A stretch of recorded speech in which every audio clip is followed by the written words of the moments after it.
All right, Jules, let's rewind a little bit. France getting past Portugal, Spain getting past Germany. Start with Spain against Germany. Some people said early final and everything. Certainly had a ton of drama. Yeah. Did the more deserving team win? I'm not so sure. I thought it was a Says really the man in the game. Germany shirt. No, by the but way. because, you know, I this is a Mario Götze show. Yeah, I love that game, I have to say, even if it started slowly, which we expected, and both teams were kind of like looking at each other and saying, like, I don't want to Probing, I give, think is the word you're don't looking give for. too much, etc., which we expected. The second half was much better than the drama, obviously, of the late goal from Mikel Merino on the pitch where his dad scored 30 years before. Amazing, same goal celebration, fantastic. But in the end, as you often say, Gabby, those games at that kind of stage and level are just won on little details, and that one went Spain way. It could have easily gone German way. Little details, two big details that some people. I mean, I agree with you. First of all, this could have gone either way. I thought, some people complain these games can sometimes be tight. I thought in the end there were a lot of chances on both sides. There were mistakes which opened the game up. But Germany really, really annoyed. Nagelsmann very annoyed with the officiating. Now, Anthony Taylor was in charge. Two things annoyed me. Maybe not the same things. One is, let's get this out of the way, the handball decision. Cucurella off of the Musiala shot. Yeah. It's one of those things where you have to know the instructions that were given to the referees. Yeah. So we've had so many pundits saying, "Oh no, look, if the ball's out, then somebody hits somebody's arm is out, somebody kicks the ball against the arm. Why is it a penalty? Blah blah blah. Stupid penalty, soft." But then some people feel that they've come to expect those penalties. Before the tournament, UEFA clarified, explained to the referees that if the guy's arm is behind him, which it was, obviously not behind his body, but spatially behind him. It was pointed down. He was bringing it back in. These penalties should not be given because they're what the Spanish call penaltitos.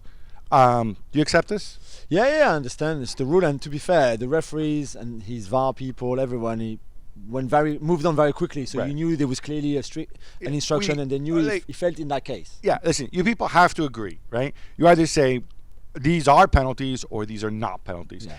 So many people have had backlash against this. The whole where's he supposed to put his arm brigade? Okay, fine. Then these penalties aren't going to be called. I just want consistency going forward, one way or the other. I think it's what most fans want. To me, consistency. I thought I would have been a heartbreaker, but Toni Kroos on Pedri.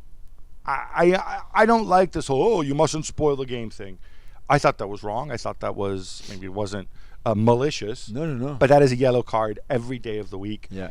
And in fact, given he got one later, given how the game unfolded, he might have been sent off. It certainly affected the game, Spain losing a key player like that. Absolutely. So early in the game as well. Although Dani Olmo did really well replacing Pedri. But yes. France against Spain. France against Portugal even. All right, I'm going to come out and say this. I ran into you 1 o'clock in the morning afterwards. You got back to the hotel. I even asked your son what the expected goals was. Didn't surprise me. Portugal high expected goals. Yeah. I thought Portugal deserved to go through in this. I'm sorry. Based on what we actually saw. Based on nothing. If Camavinga scored that chance, Cristiano has a big one. There's one for Vitinha. Bruno's shot should be more in the bottom corner, but it was not. Mike made a good save. I think this one could have gone either way. I don't think one deserved to qualify more than the other. Not France, not Portugal. I think Portugal did more, and they did more despite the elephant in the room, which is the Cristiano performance. Listen, I'm not saying Cristiano's done. He had a great season in Saudi. But at this age, you have to use him properly. I don't think Roberto did that. I don't think he should have left him out there for 120 minutes. Definitely not. I don't think that's helping the team.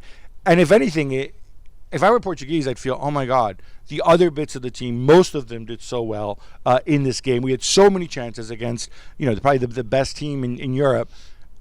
And yet, there's something missing, and it's Cristiano because I agree. He's just not in a good moment right now. I agree. I think this tournament showed that at almost 40, this is it. There's just he can't do it anymore on that stage. I don't want to say this is it, Jules, because he scored a ton of goals in Saudi. Don't talk to me about Saudi level with this international level. This is not the same. He scored loads in qualifiers against team I would have scored against. Yeah, it's international get to the knockout round and win the group or whatever. I don't think it's that. I think it's just this is not a good period for him. And sometimes strikers suffer droughts. And you as a coach, you have to do a good job of reading the situations and making those decisions, even tough decisions.